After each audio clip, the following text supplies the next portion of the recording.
Dirty Politics, Hard Times. Book 2. The Millowner's Daughter.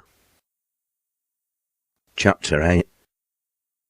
Good morning, Michael. Wake up, sleepyhead. Irene Rose walked over and drew the heavy velvet curtain.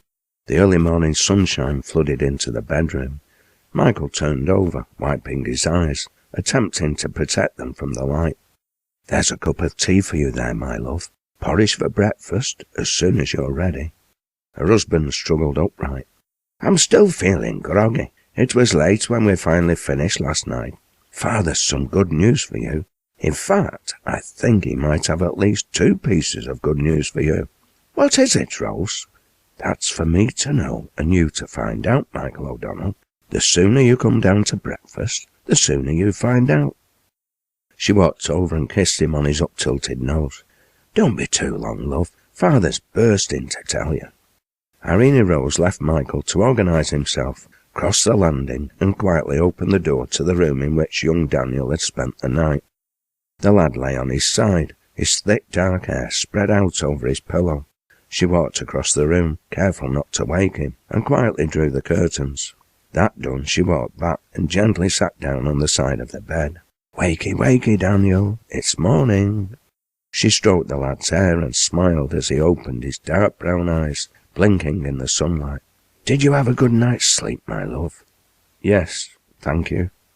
Irene Rose gained the impression his words did not quite ring true. Something was troubling the lad. He pushed himself upright, gazed into her eyes for a moment, and then buried his face against her bosom, putting his arms around her. Irene Rose frowned. Is something wrong, Daniel, darling? What does murder mean, Auntie Rose? Good morning, Matthew. You have a big day before you, the millowner responded. I guess so, the trade union organiser replied. He walked over to the sideboard where a pan of porridge stood on the small spirit burner, keeping it warm. He helped himself and returned to the table. What are your plans? I'm going to the mill and inviting the operatives to a meeting at Mary's kitchen. Michael's spoonful of porridge came to a halt. A meeting? Yes, I've some proposals for them to discuss. Irene Rose has agreed to accompany me. Knowing my daughter, she'll no doubt have proposals of her own. Do you realise what's happening today? Yes, I might even be better informed than you. Try me, the Irishman responded, finally placing the spoon in his mouth. Whilst you and your comrades have been plotting and planning, the manufacturers and their political allies haven't been idle. They're well aware of the workers' march on Manchester today. That doesn't surprise me. It's not exactly a secret, is it? He said with a smile. We're expecting trouble, but we're marshalling the demonstration. If there's violence, the cause won't be resting on our shoulders.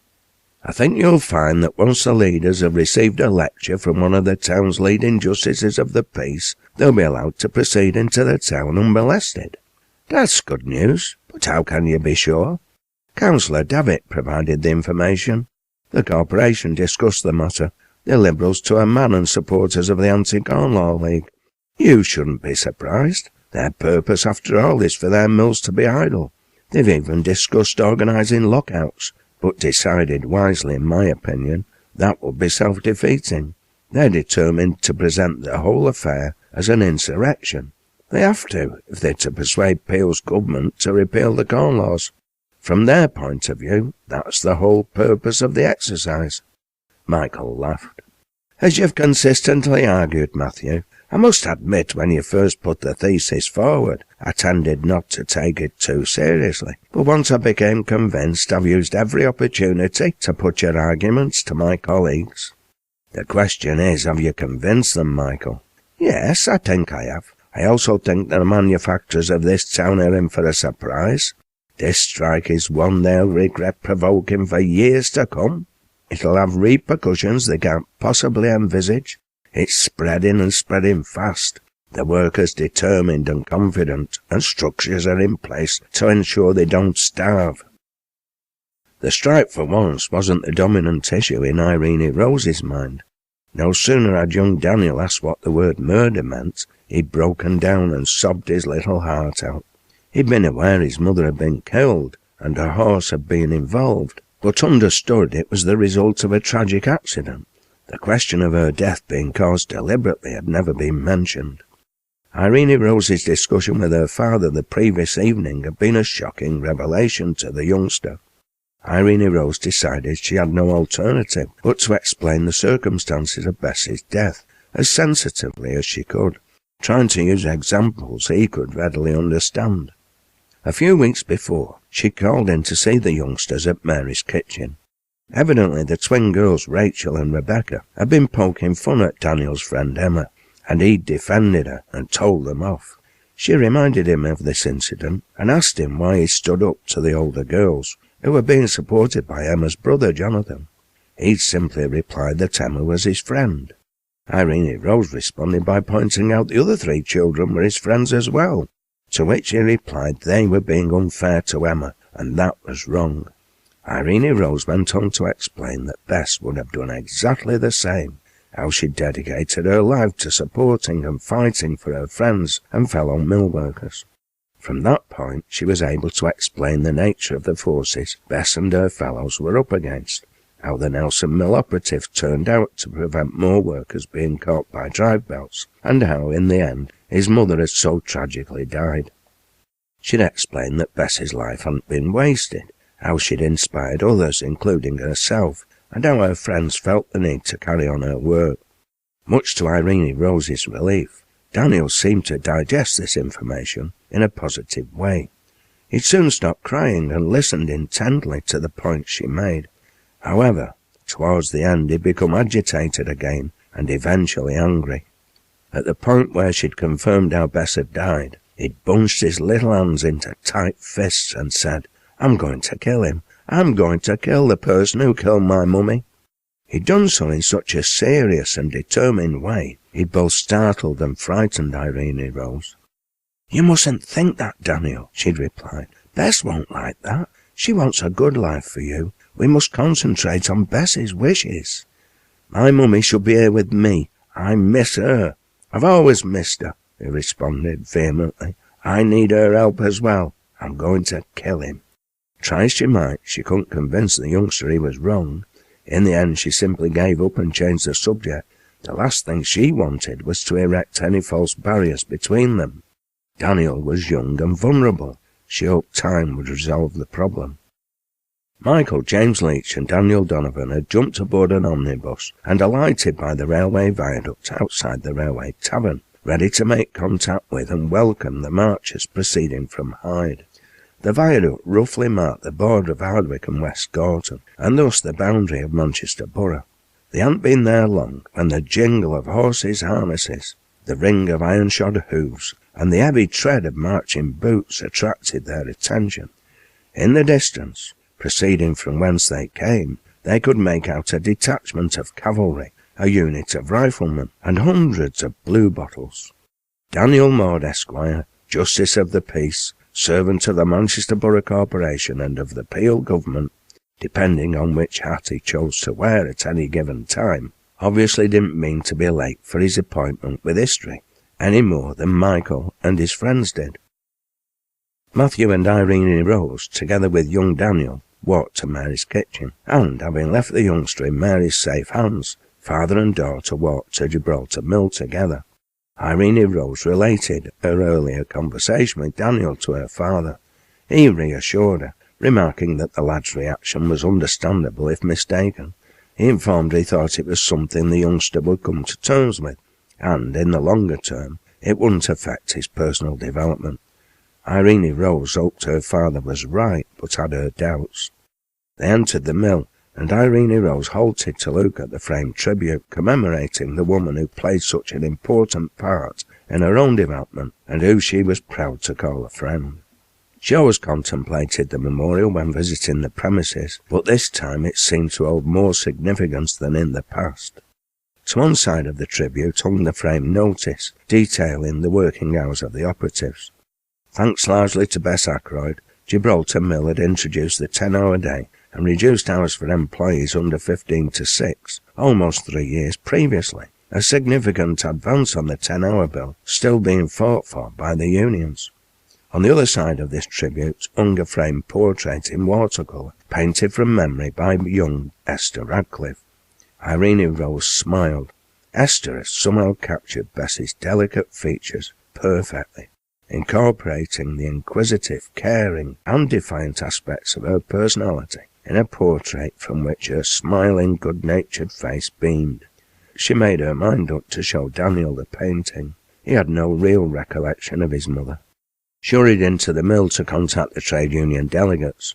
She had arranged that her father should go straight to the mill superintendent's office to inform James Barcliffe of his intentions, while she gathered the delegates together to escort them to the office for a preliminary meeting. Michael, James Leach and Daniel Donovan stood by the side of the road, staring in disbelief. Although they didn't realise it at the time, the vast promenade of workers approaching them comprised a good 10,000 operatives. The men and women were led by Richard Pilling, a weaver from Ashton, well known as a trade union leader and Chartist speaker. As soon as the head of the approaching march came close, the three Manchester trade unionists went to meet them. William Stevenson, Thomas Storer and John Leach, all known to Michael, James and Daniel, accompanied Richard Pilling. They shook hands warmly and warned them the Manchester magistrate awaited. Pilling, Stevenson, Patrick Murphy Brophy, a Chartist lecturer, and William Aitken, a schoolmaster from Ashton, and the three Manchester men went to meet Daniel Maud.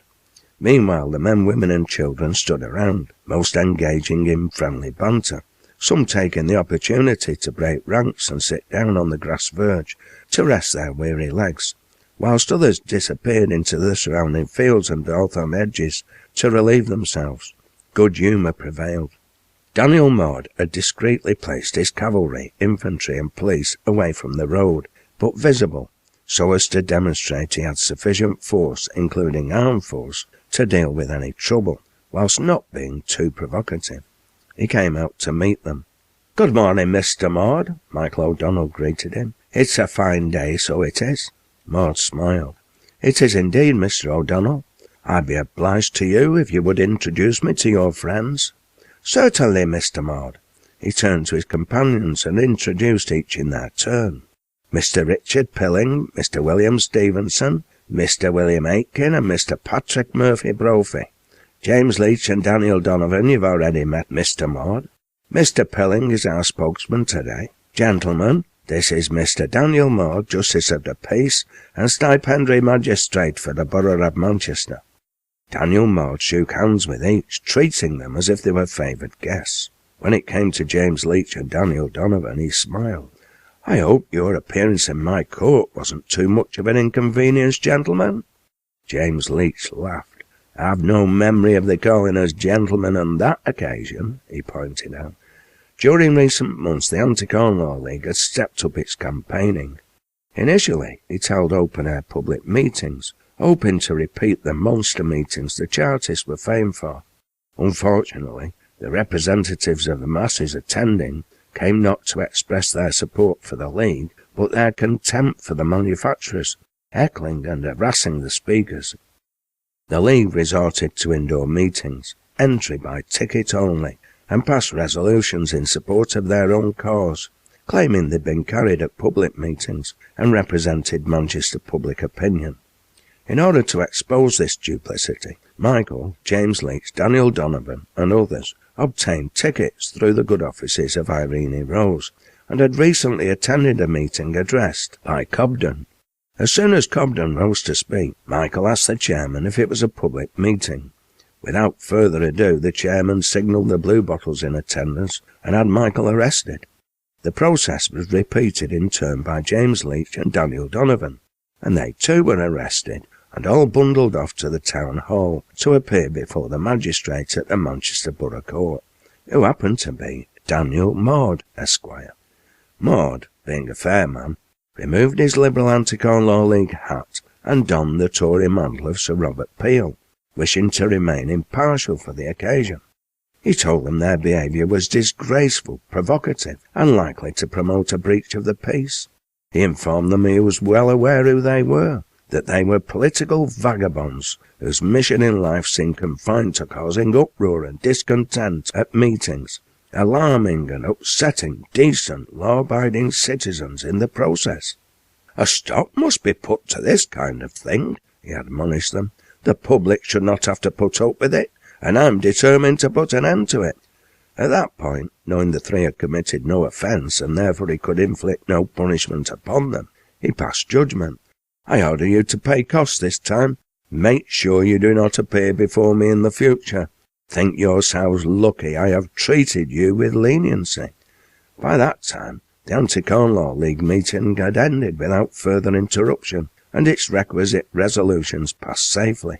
The representatives of the Free Trade Press in attendance, particularly the Manchester Guardian, went off to do their political duty, reporting the results of another expression of Manchester public opinion, completely uninhibited by the truth. Michael O'Donnell chuckled inwardly at Leach's response, as Maud turned his attention to Richard. "Mr. Pilling, can I ask the purpose of your visit to Manchester?" Pilling smiled.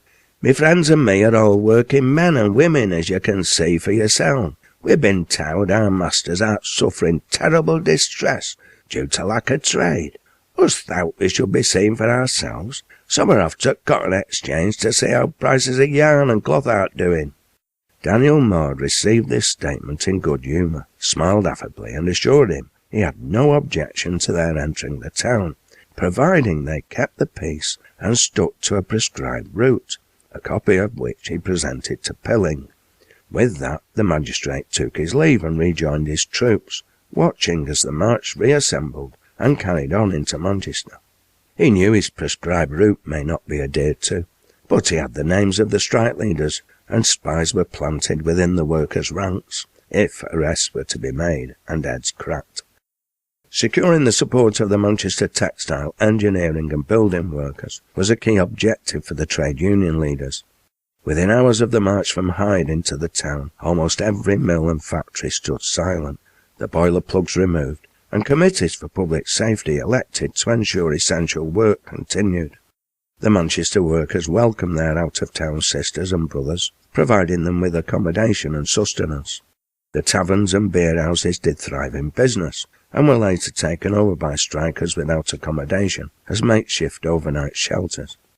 Wherever the Irish congregated, music sessions were guaranteed, music being the cement and mortar that bound them together and helped them retain their distinctive Celtic culture, all too often misunderstood by their English neighbours and frequently suppressed and outlawed by the ruling class.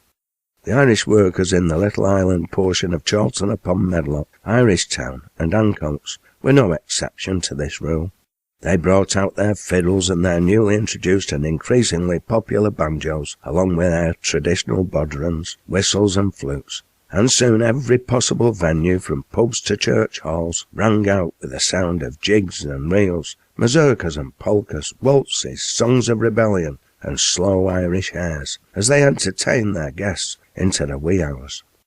Mary's Kitchen stayed open late, the co-op workers supplemented by volunteers from Gibraltar Mill, providing a nourishing stew with bread at cost price to all those who required it. Over 100 strikers found warm blankets and floor space in the barn and under the awning, with braziers to warm them. Mary Upton, with the help of Irene Rose and Michael O'Donnell, enlisted the help of Father Daniel Hearn, the parish priest of St. Patrick's in Irish Town. The good father agreed to mobilise his parishioners to set up soup kitchens throughout the working-class districts. This represented an important step forward, with large numbers of strikers to be catered for. Unlike most Manchester workers, who were predominantly agnostics or atheists, an agnostic being merely an atheist who hadn't quite come to terms with it, the Irish hung on to their Catholicism, or, in some cases, their Protestantism. In much the same way and for much the same reasons they clung to their music. The church provided a venue where they could meet and receive news from home and the wider diaspora of Irish migration. Whilst the priests were educated men, most were Irish and tended to be from their own or a similar class background. They spoke Irish, as the Irish workers did, and were not associated with their masters or with government. The priests also tended to travel to Ireland frequently, and were therefore a source of contact with relatives back home. Father Daniel Hearn was a well-known character and important ally of the working classes. He frequently intervened in disputes, replacing hostility with peace. Arguments could be between rival Irish groups, between Catholics and Orangemen, the latter having a significant presence in Manchester, between the Irish and Italians, or between Irish and Italians with their English neighbours, not least with the police. As such, his advice was sought and trusted by all working-class communities, irrespective of religious allegiance, or, in most cases, the lack of it. A well-known supporter of Daniel O'Connell and the Irish Repeal Association, he campaigned for repeal of the Act of Union and for Irish Home Rule. Like O'Connell, he opposed violence. He also supported the Anti-Corn Law League and opposed Chartism. Yet, he regularly contributed articles to the Chartist supporting paper, the Northern Star, and tended to attract the support of Chartists and those who supported them for his work amongst the Irish community in Manchester. He opposed child labour, organised education classes for children and adults, and founded an orphanage. He established 7 schools in total, and over 1,000 children in any one year owed their ability to read and write largely to him. In later years, he became more militant, joined the Young Irelanders, and was eventually forced to leave Manchester, driven out by the church authorities, but that lay in the future. On that first night in Manchester, 18 strike leaders, including Richard Pilling, William Stevenson, and others from the Ashton-under-Lyne, Stalybridge and Hyde contingent, joined by James Leach, Daniel Donovan and Alexander Hutchinson, together with Daniel Ackroyd and young Daniel, gathered under Matthew Etherow's roof. The next day, the 10th, the workers would march across Blackfriars Bridge into Salford. On the 11th, a further march, mainly of Manchester strikers, to enable their comrades to return to their hometowns, was planned, the objective being nearby Stockport. Matthew sought out the company of Richard Pilling, by then known as the Grand Old Man of Chartism in Ashton-under-Lyne and the surrounding districts. The Millowner asked him how old he was. "I'm none too sure, but going off what my mother told me, about 42. Matthew's eyebrows shot up in disbelief. Pilling caught the loo. "I know what they're thinking, Mr. Etherow. No doubt if I'd lived similar life to thyself, I'd look about 36, instead of 60, maybe." "I'm sure you're right, no doubt about it, Richard. What exactly are they paying weavers now in Ashton?" "Both my sons aren't weavers. They aren't family breadwinners, me being ticketed. They work for Rayner. In 1840 they were paid 12 halfpenny a cut and did 30 cuts a week between them, bringing home £1 11 shillings and threepence, just 15 shillings 7 halfpenny each. Or next year or so, Meisters cut wages 3 times, bringing them down to 7 shillings 11 per week. And then the Meisters announced quite a cut, which is reason for us being here on holiday." Matthew nodded. "Is that all the income you have?" "Aye, a family of 9 to make do on 15 shillings 10 per week. Now it's down to 8 of us. One of my sons died of consumption just afore the strike. We've lost his wage. We're down to 8 shillings a week less penny, and have to pay 3 shillings a week for rent." He looked Matthew in the eye. "There's many worse off than me. Just think they could live on that?" Matthew shook his head. Irene Rose had listened to this discussion with great interest, although she'd remained silent, a very unusual situation for her. At last she couldn't refrain from making a comment. "My real concern is how Queen Victoria manages. Parliament only allows her £164 17 shillings and 10 pence a day to live on. I think that's a disgrace." "You ain't, Miss Rose. I'd ha' thought they could have rounded 10 pence up to a full shilling for poor lass. Maybe she should join union," Richard responded.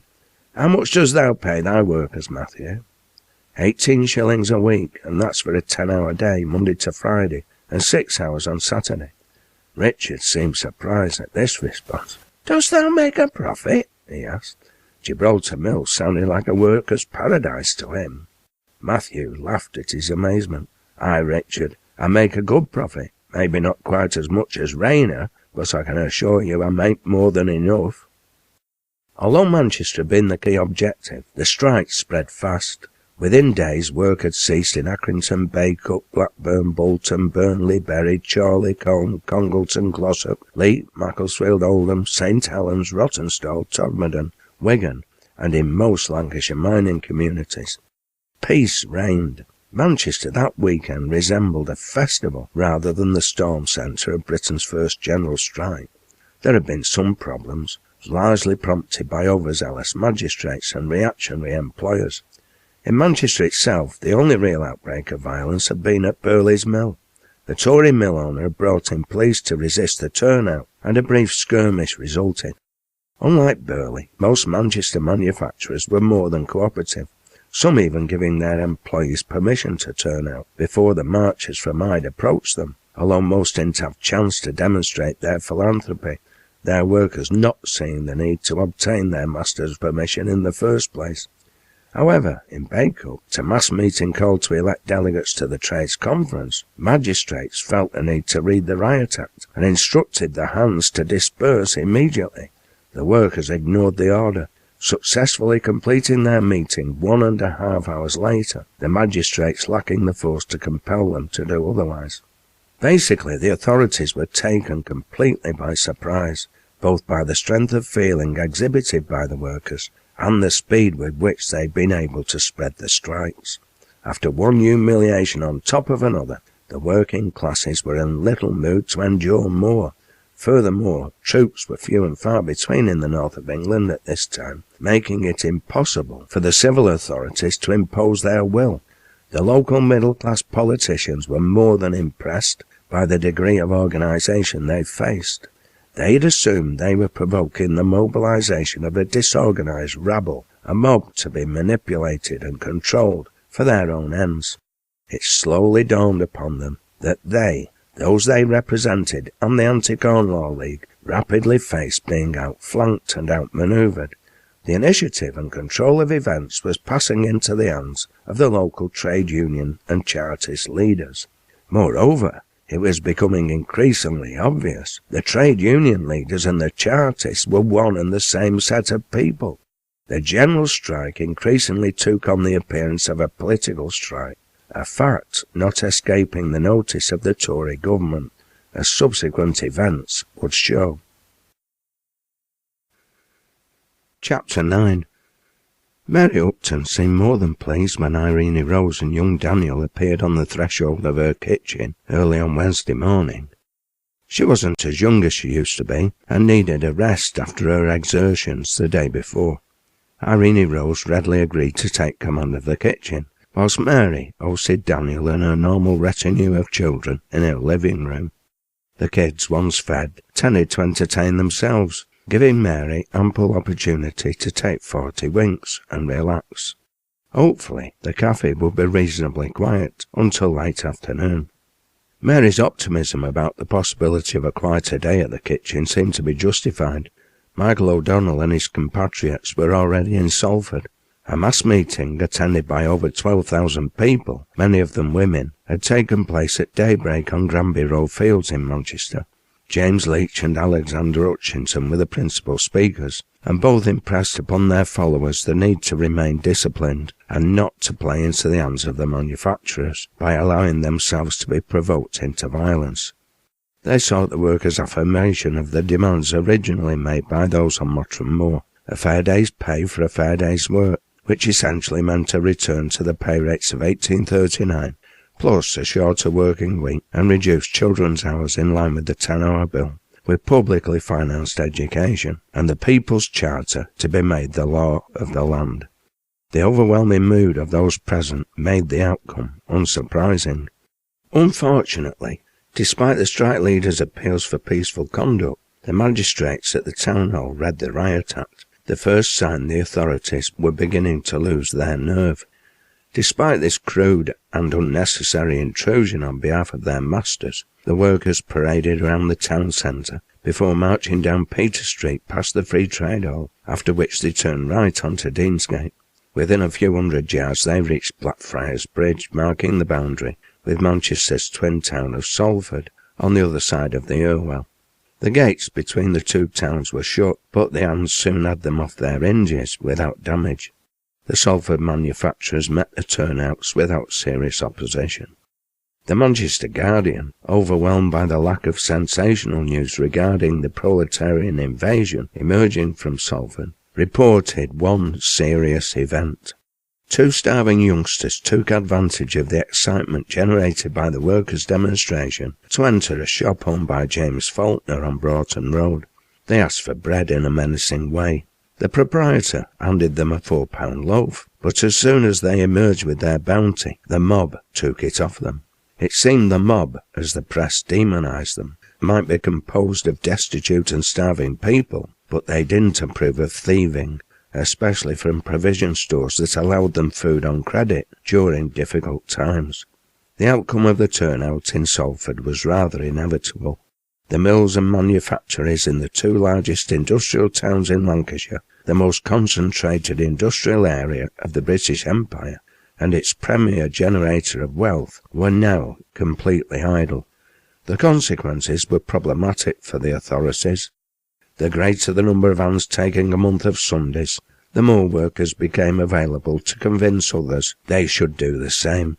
Remorselessly, the strike began to spread further afield, and the speed with which it did so accelerated at an ever-increasing pace, not least aided by the railways. These wonders of the steam age already connected Manchester to Yorkshire, Birmingham, London, Hull, Carlisle and Glasgow, as well as Liverpool. A newspaper report could be on a train to London one day, be printed the next, and returned up north to be read by all the day after.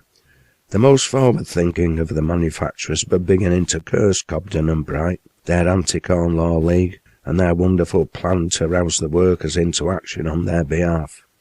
Even William Bailey, whose wage-cutting policy had provoked the Stalybridge workers into joining the general strike, had realised his mistake. On the 7th of August, he'd held a meeting with a committee of his operatives in the preaching room at the rear of the Moulder's Arms in Stalybridge. He informed them he would restore the old wage rates and urged them to return to work. He was told in no uncertain terms this just would not do. The operatives wanted, indeed demanded, a return to the wage rates of 1839, the implementation of the hours and conditions of the 10-hour bill, and that the charter be made law of the land. In the meantime, they added, you can go and play with his elm, as the Toil does to do. Enlightened sections of the old aristocracy probably didn't know whether to laugh or cry at the discomfiture of the upstart middle class. The editors of both the protectionist and free trade press began to sharpen their pens, as did Sir Robert Peel, Queen Victoria's First Minister. The problem exercising their minds, the minds that is of the press barons, the manufacturers and politicians, was how to portray events. Should they follow the lead of the sensationalists, who were beginning to describe the unfolding strikes as mindless mob violence, stirred up by demagogues and agitators?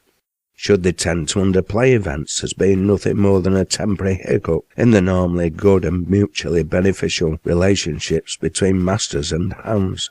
Or report them accurately, recognising them for what they were, the actions of a class no longer willing to accept their existence as slaves in a society that pretended to be modern and progressive, where all were supposedly entitled to equal treatment under the law. The problem with the latter course being that it would most probably encourage the working classes to believe they were on the right track, and encourage them to go further in demanding the right to be free, to be treated with respect, and to be awarded their fair share of political and economic power.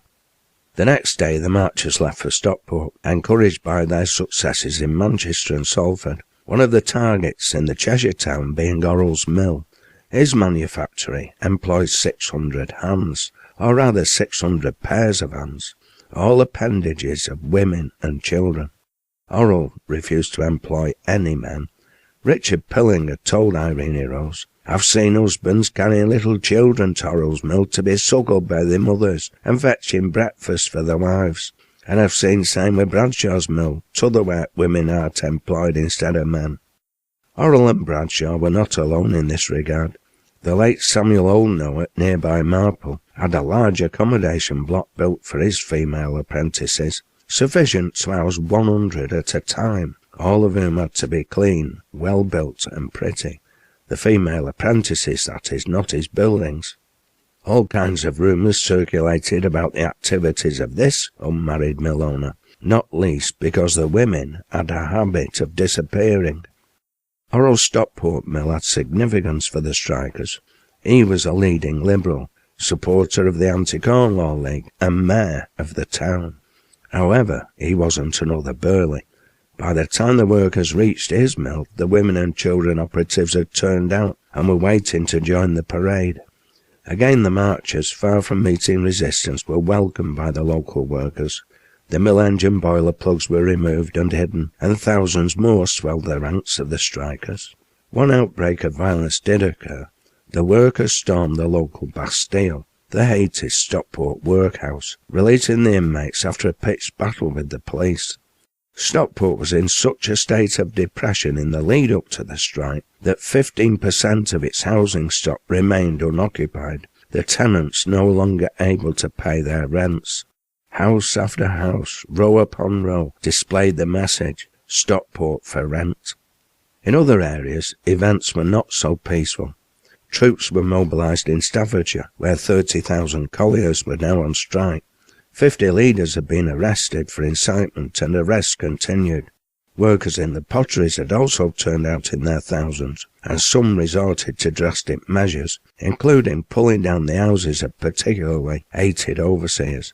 The strike was also beginning to spread into the wool towns of the West Riding of Yorkshire, mill after mill turning out like a set of dominoes, following the Calder Valley from the border town of Todmorden through Hebden Bridge to Keighley and Halifax, and from Oldham through Saddleworth over Standage Pass to Meltham, Marsden and Huddersfield to Dewsbury, and through Holmfirth to Wakefield and Leeds.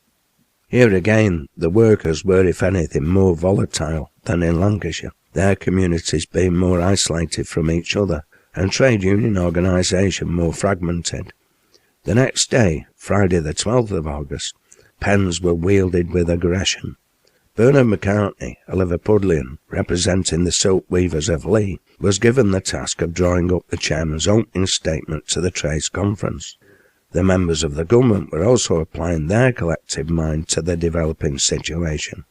Sir Robert Peel, the Prime Minister, argued the dispute be allowed to run its course, and the state should not intervene. However, the Duke of Wellington argued for decisive intervention, insisting troops be sent north. Sir James Graham, the Home Secretary, sided with Wellington, and eventually Peel was forced to back down, despite the fact he had been a past supporter of legislation for control of factory conditions and reduced hours, particularly for women and children, key demands of the strikers. Thus, they agreed to dispatch the army as soon as possible to the industrial areas. That day, Sir James Graham wrote to Sir William Waugh in Manchester, suggesting the employment of spies to obtain the information needed to convict the leaders of the strikes. Waugh's forebears went back to the earliest years of the town's development following the Norman conquest, and he was responsible for law and order. In his letter, the Home Secretary observed, "If these rioters were aware that their plans were discovered, their secrets known, and their evil advisers watched, distrust would be sown amongst them, and the efficacy of your repressive force would be greatly augmented." However, Waugh already had spies at work, and all had no doubt conveyed the same message. The demands of the strikers and their leaders were, in the main, one and the same. Both the personalities and the demands were well known to any member of the public who wanted to know them. Indeed, the strikers and their families largely comprised the public.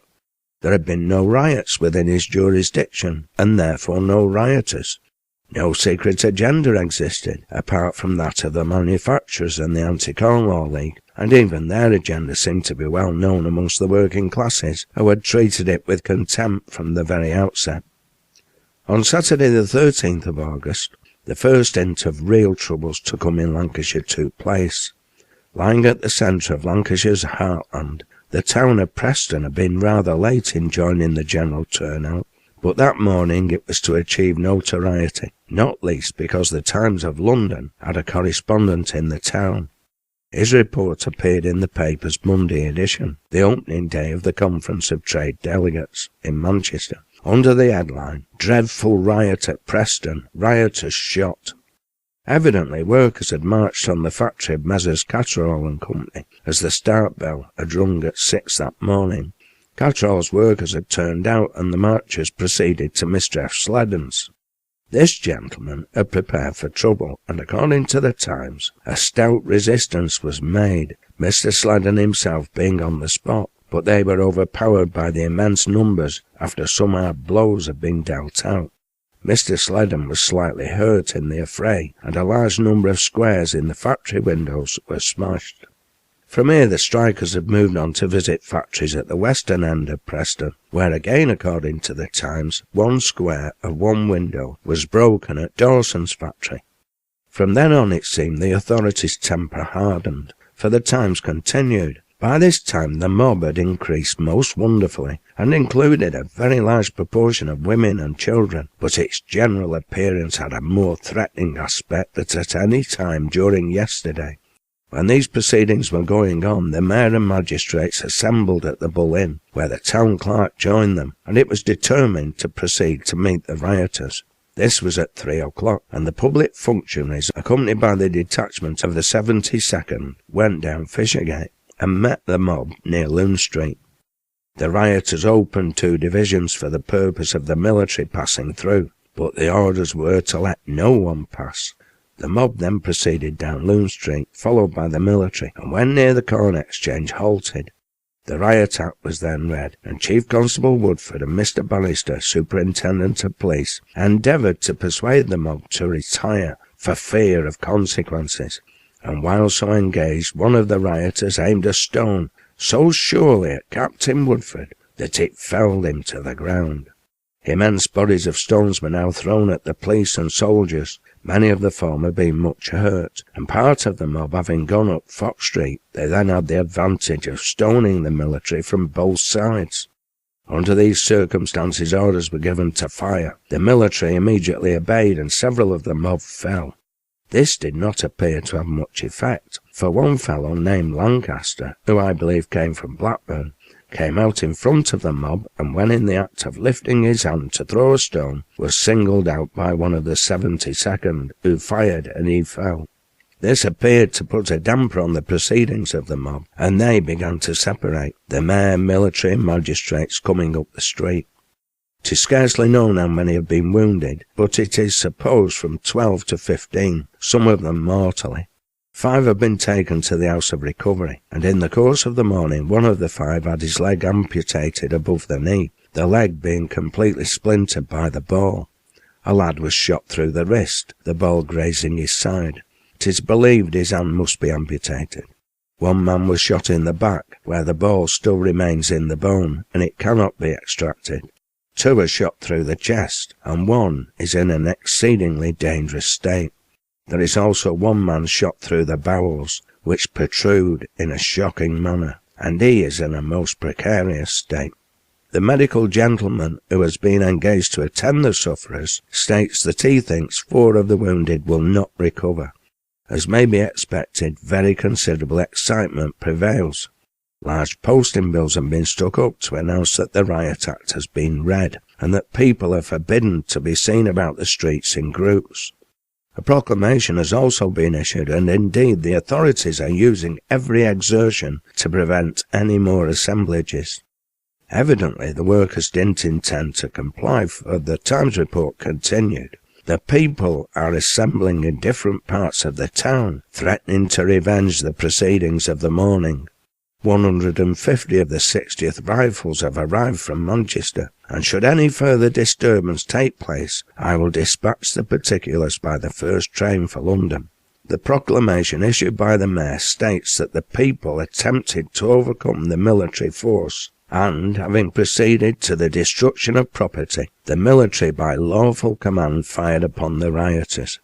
The mayor declares that he will use every authority with which he is invested for the preservation of the public peace. In fact, the destruction of property amounted to a few panes of glass, and the Chief Constable's dignity had suffered more than his head. 4 workers died. They weren't the first nor the last. The struggle was no longer a simple contest between the hands and their masters, but between important sections of the working class and the mailed fist of the state. Sir Robert Peel was no doubt unhappy at the news, not least because he was a Lancashire man. He'd have preferred Sir Charles Napier to have been in charge of the troops in that county. Napier had been commanding officer in the north of England during the first phase of Chartism, from 1839 to 1841. a man with a common touch and an instinctive sympathy for the working classes and the poor, Napier retained a healthy suspicion of the motives of politicians. In a letter to his brother Colonel William Napier in 1840, he took great delight in explaining how the more progressive local authorities in the manufacturing districts were circumventing the hated 1834 New Poor Law. This condemned the poorest to incarceration and hard labour in the work or union house, husbands in one section, wives in another, and children in a third, in accordance with the strict rules laid down by Malthus. Segregation of women and men was essential, irrespective of whether they were married or otherwise. If kept together, a man and his wife might wish to express their affection for each other. Unfortunately, the lower orders lacked moral fibre and self-control. This often led to complications. The poor could not be allowed to procreate, because the poor were the cause of poverty in the first place, according to the twisted logic of Malthus.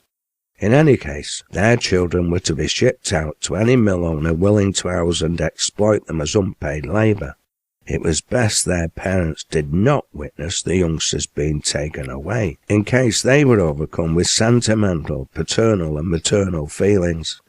Although they were not quite capable of understanding the situation, the whole system had been arranged in the interests of and for the benefit of the poor at the end of the day.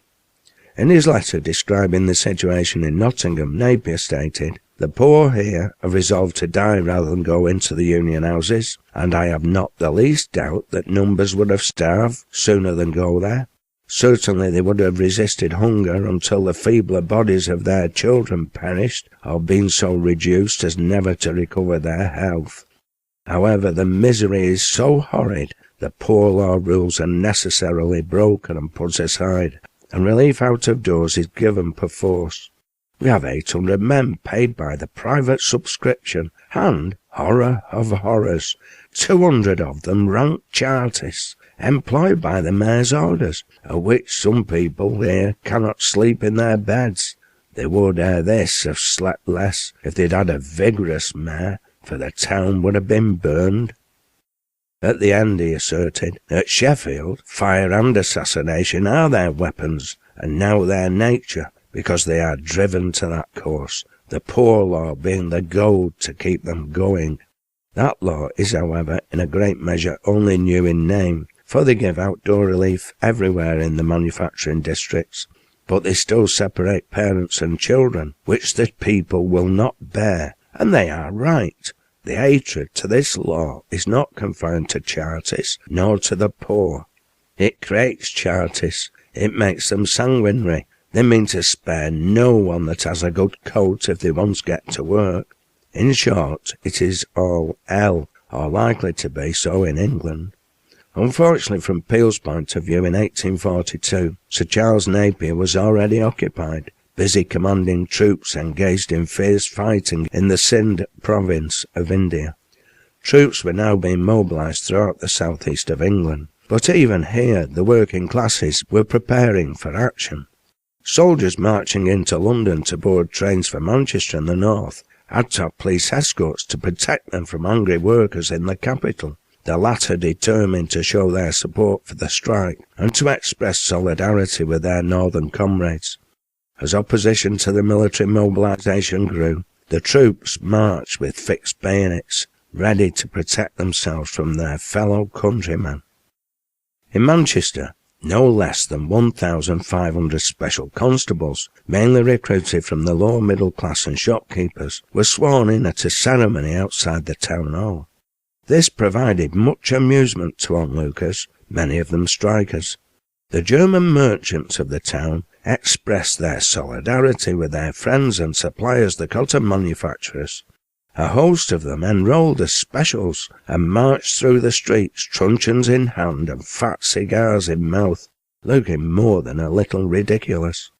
Despite this mobilisation of both civil and military force and power, the strike was still spreading, with turnouts now being reported from as far afield as Carlisle in the north of England, Glasgow and Perth in Scotland, and Merthyr Tydfil in South Wales. Chapter 10. Come on, Michael, it's your big day today.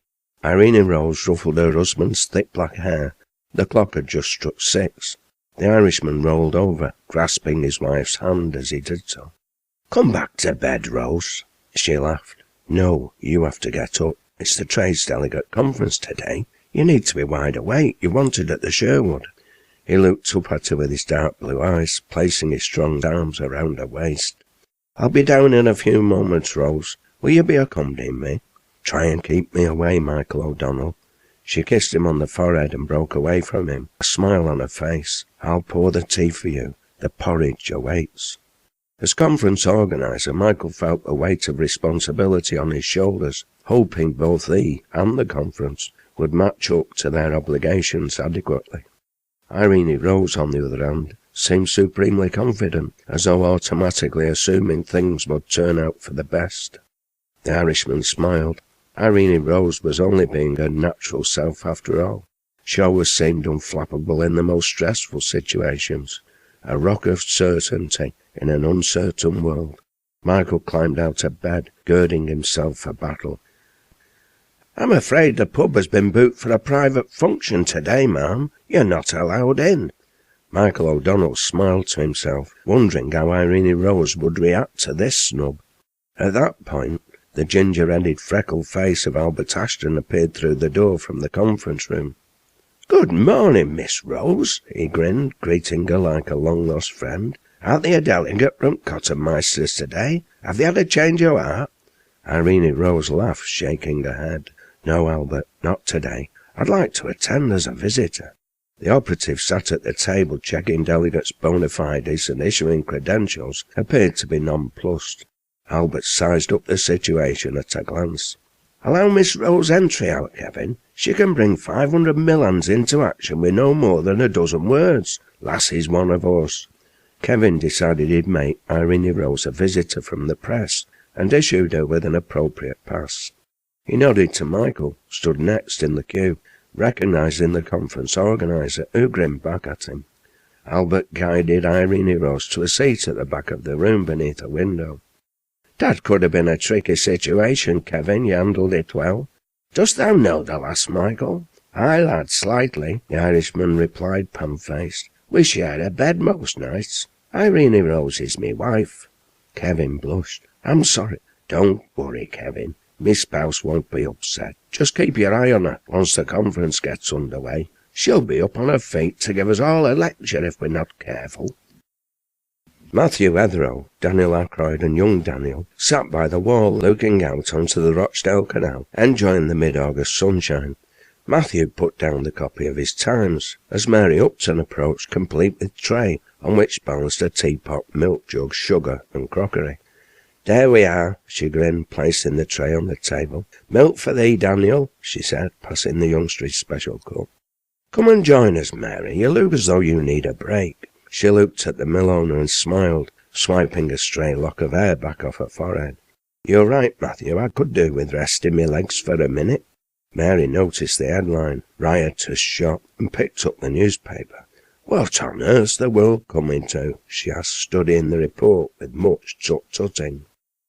There you all are. Matthew looked up as his daughter walked across the yard. He hadn't expected to see her so early. Irene Rose, he said, standing and pulling a chair out for her. There's not trouble, is there? Irene Rose sat down and smiled at young Daniel. The lad was already on his feet, ready to take his place. No, everything's fine, father. Come on, Daniel. How's my favourite little man? Are you having a good day? She asked. Her arm snaked around the lad as he clambered onto her knee. I am, Auntie Rose. I've been feeding the ducks with Uncle Matthew. The conference is off to a good start, Irene Rose informed them. Over 140 delegates turned up. They've had to abandon the Sherwood and move to the Carpenter's Hall. Michael was only expecting 80 or so. Have they decided anything yet? Give them chance, father. They spent most of the morning sorting out credentials. They had to ensure the delegates were elected and weren't just representing themselves. Then they elected Alexander Hutchinson as chairman and Charles Stewart as secretary. The real business starts this afternoon. She looked into her father's eyes and smiled once more. Don't worry, I'm returning to the conference after you've treated me to one of Mary's delicious stews. I'll provide you with a blow-by-blow account later on." She turned her attention back to young Daniel. "Let's go for a walk along the canal. You can show me whatever there is to see before we all eat." Daniel slipped off her knee in a flash and held his hand out for her, a big grin splitting his little face. He'd found a dead rat earlier and wanted to show her. Whilst the delegate conference carried on with its business in Manchester, events in the wool textile districts of the West Riding were not standing still. The day before in Leeds, the normal day of rest, for it was a Sunday, Prince George of Cambridge came to the town. He was soon joined by Lord Cardigan, the Earl of Harewood, and William Beckett MP, the Colonel of the Yorkshire Hussars. These notables had command of cavalry, hussars and lancers. All were duly paraded through the streets and parks of the town, a riot of colour, a stamping of hoofs, and an impressive expression of military force. If they'd been present to entertain the populace, they'd no doubt have been welcomed. Unfortunately, the populace realised they were there to put them in their place. A swearing-in ceremony took place the next day, at which 1,500 special constables enrolled. Special constables and troops were also in action at Halifax. That morning, thousands of men and women marched in peaceful procession from Bradford, where all the mills had already ceased work. Below Newbank, not far from Berry's foundry on the outskirts of Halifax, they were met by magistrates and a force of soldiers with fixed bayonets and drawn swords, accompanied by hundreds of specials. They read the Riot Act and forbade the marchers to enter the town. The main body of marchers then dispersed in orderly fashion onto Skircote Moor, although a few hotheads kept to lower ground in order to wait in ambush for the troops, unable to resist the chance to throw stones at them. On the moor, a mass meeting was already underway. Earlier that day, Halifax workers had visited Ackroyd's mill, where they'd been met by a troop of soldiers.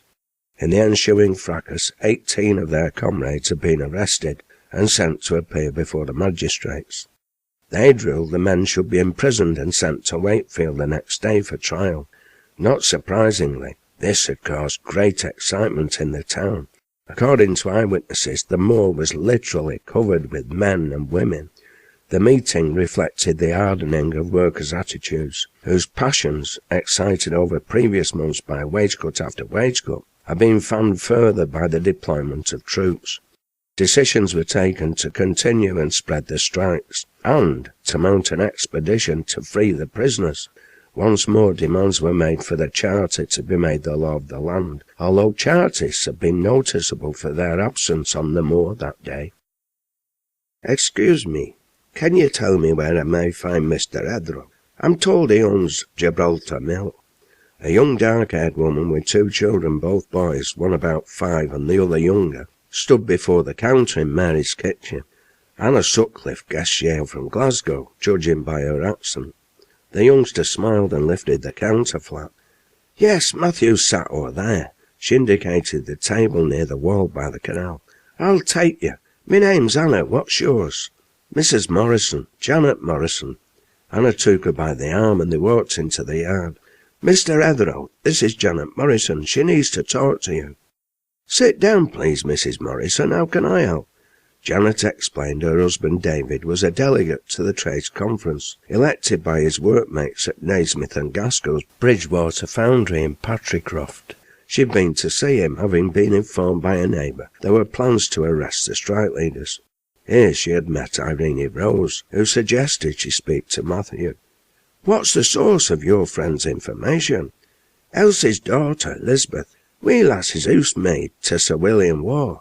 Evidently they had a great number of gentlemen at the house yesterday evening and were discussing the action they should take. They're plotting to arrest all the strike leaders who aren't Chartists, and Mad David's a Chartist." "Did they say when?" "Not precisely, but they were discussing the Chartist convention to take place Wednesday." Matthew nodded. Presumably the authorities would wait until the convention had made its decisions on the Thursday before making their move. "How old are your children, Mrs. Morrison?" "This is Robert. He'll be 3 next May, and this is David. He'll be 5 next April." Matthew smiled at the youngsters and said hello. I think we should introduce these two boys to my friend Mary Upton. She's looking after 6 children here today, and I'm sure she'll be happy to welcome 2 more. Then, once they're settled in, we'll have a cup of tea together. After that, I suggest we 2 should go to see my daughter and your husband. You will be quite welcome to stay with us at our home over the next few days, if you wish. It might be far safer than your own home." The Glaswegian nodded assent. When it had been suggested she should seek out the Millowner, her mind had instinctively been full of doubts. A member of the class that had forced her and her husband to leave Scotland in search of employment seemed an unlikely ally. Yet he dealt with her in the most down-to-earth and matter-of-fact way. She had taken to him immediately and felt sure she could trust him. That evening the Millowner, along with Michael O'Donnell, played host to David and Janet Morrison, James Leach and Albert Ashton.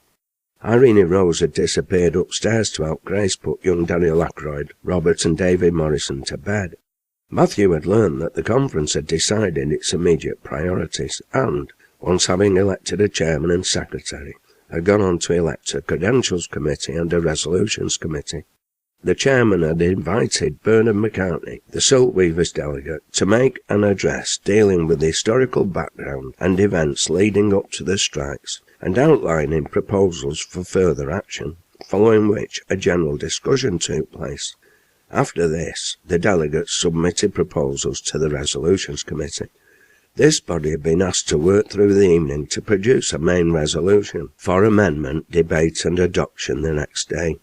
Right at the outset, 2 delegates objected to the demands of the Charter being linked to the strike, but many more argued it was important to continue to demand working men have the right to vote, pointing out their claims for improved working conditions and shorter hours could only be guaranteed if they were enshrined in law, and laws were unlikely to be enacted without first gaining parliamentary representation. The chairman pointed out there'd be plenty of time to debate the issue the next day, once they had concrete proposals in front of them.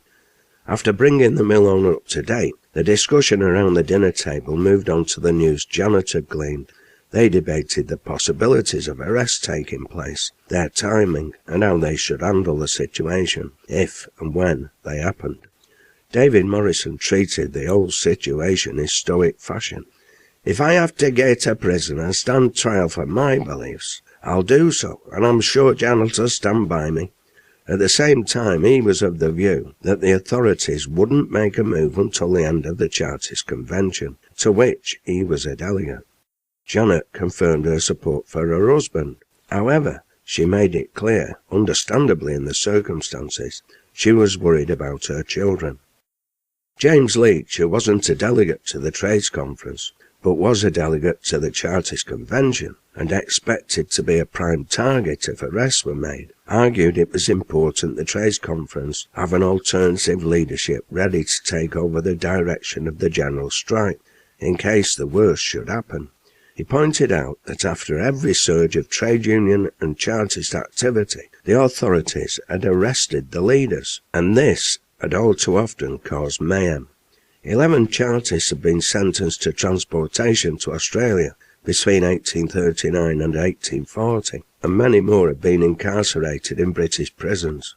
This was one of the reasons he and others had developed the National Charter Association as an organised body with local branches and an elected national leadership. In the event of the existing leadership being imprisoned, the branches could quickly replace them. He argued the Trades Conference should learn the lessons and have an alternative leadership in waiting. Michael O'Donnell agreed with him and promised to have a word with Hutchinson and Stewart in the morning. At this point Irene Rose rejoined them, a beaming smile on her face. "You have 2 lovely lads there, Janet." The Glaswegian smiled.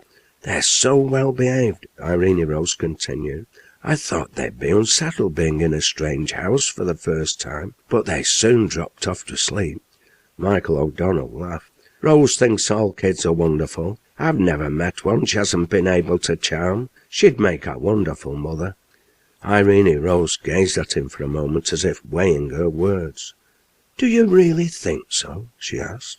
"What about you, Michael O'Donnell? Are you ready to be a father?" Matthew Wetherill looked across the table, detecting something in the tone of his daughter's question, and noticing Michael remain silent for what seemed like a rather long time. Eventually the trade union organiser nodded. "Yes, Rose, I really think I am. At least I will be, as soon as our present difficulties are over." "That's good news," Irene Rose replied quietly. She broke off, suddenly seeming conscious of her father's questioning frown. She smiled, turned and caught her husband's eye once more. "It really is good news, Michael O'Donnell. The fact of the matter is, I have every reason to think I'm pregnant." Chapter 11. Michael O'Donnell rose early on the Tuesday morning, careful not to wake his wife. He made his way downstairs. Grace was already bustling about in the kitchen when he put his head around the door. "Good morning, Michael. It's a lovely day," she greeted him, knowing the trade union organiser would be upset if she didn't treat him as an equal. "It is, Grace, and how are you today?" "Never better," she said with a grin. "Would you like some tea? What can I get you for breakfast? We have some lovely Malc kippers." "I've no doubt Mr. Wetherill will enjoy the kippers, Grace, but as a plain working man—" "You'd like porridge," she interrupted with a smile. "How's that young man of yours, Grace?"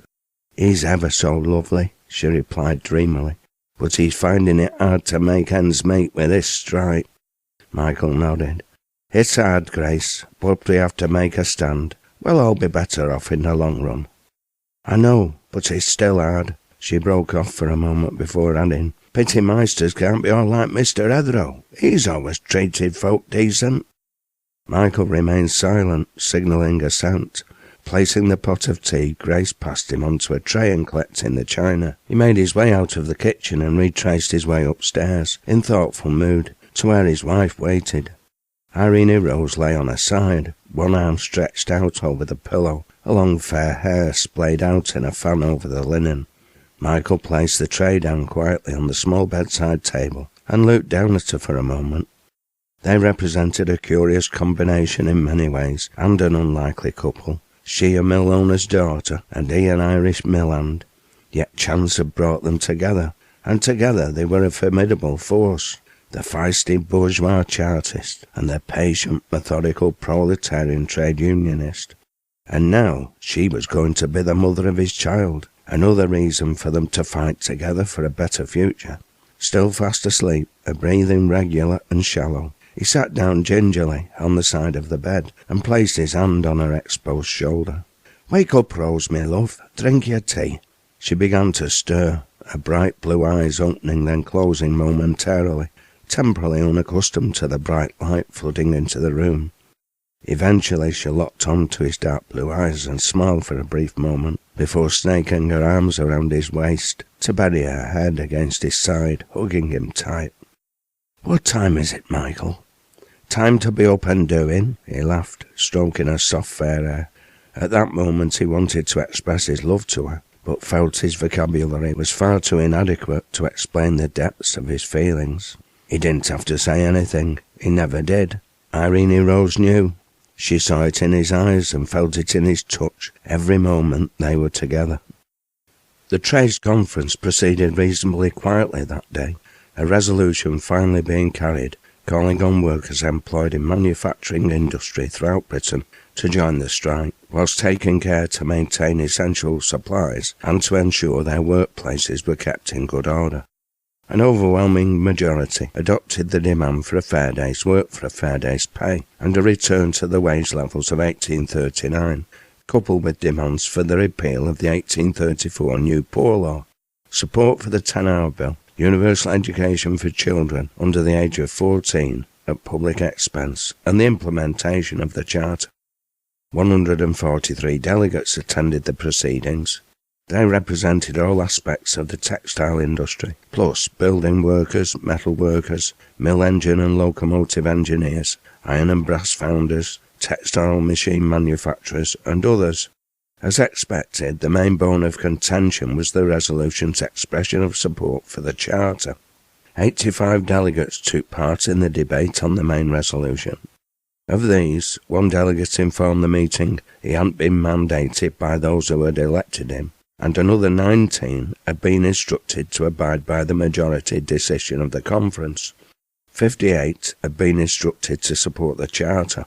7 spoke out against its inclusion, insisting the strike should be confined to defeating the wage cuts. In the event, the main resolution, moved by Joseph Mannery, the Manchester Building Workers delegate, and containing the link with the Charter, was carried by a large majority, 120 delegates voting in favour. Having determined their overall strategy and policy, the delegates then decided to elect an executive committee to carry on the leadership of the strike until such time as the employers capitulated. They decided to meet the next day in order to do so. At James Leach's request, the chairman asked those delegates who were delegates to the Chartist Convention starting the next day to remain behind for a meeting. 5 men attended: John Leach, representing the factory operatives of Hyde; Bernard McCartney, of the silk weavers of Lee; James Mooney, elected by a general meeting of trades in Colne; David Morrison, representative of the Mechanics Society Patricroft; and Thomas Pitt, elected by a public meeting of trades in Ashton-under-Lyne.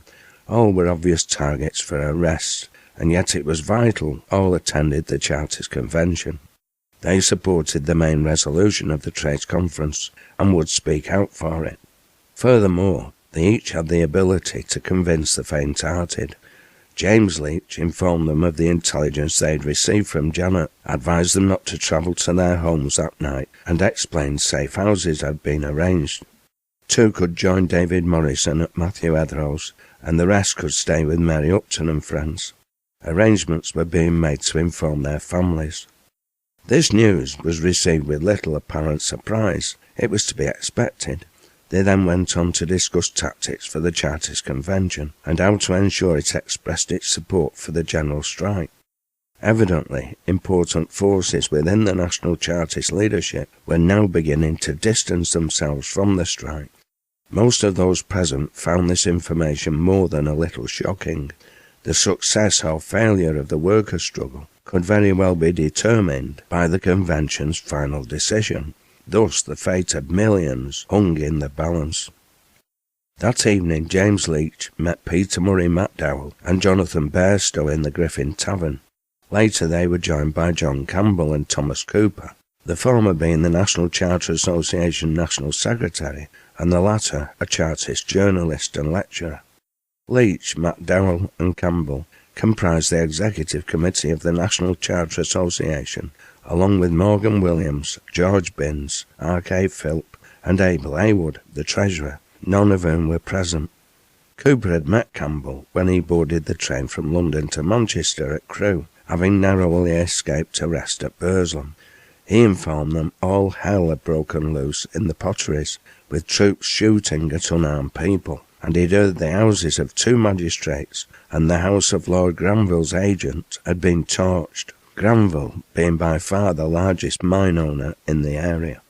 Campbell remarked he'd been amazed when, on looking out of the train window, he'd first sighted the city of tall chimneys, as he poetically referred to Manchester, and couldn't find one with smoke issuing from it.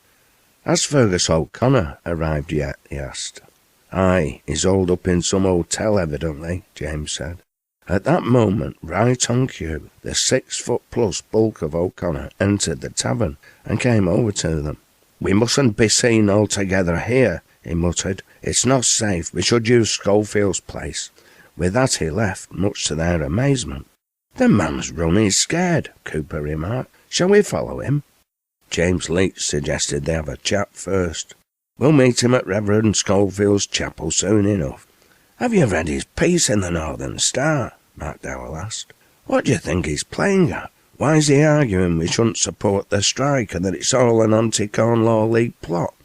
James laughed. "The problem with old Fergus is, if he doesn't think of the idea first, he always reckons it can't be much good. Mind you, O'Connor's right in a way. In truth, it were an anti-Corn Law League plot. Thing is, you see, we kind of stole it off him. All the workers support their charter, and they're all solid again the League. The question is, will O'Connor and his ilk have the guts to support us workers?"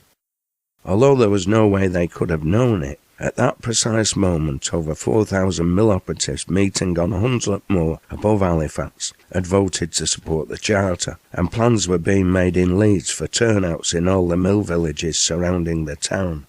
Plans were also underway in London for public meetings and demonstrations in support of the strike, with calls to make it a universal stoppage until the Charter was won. Cornish tin miners were also joining the fray. Nearer home, troops were readied. In Manchester, the town's leading borough magistrate, Daniel Maud Esquire, prepared to don a new hat, following consultations with a number of the leading Liberal manufacturers and Sir William Waugh.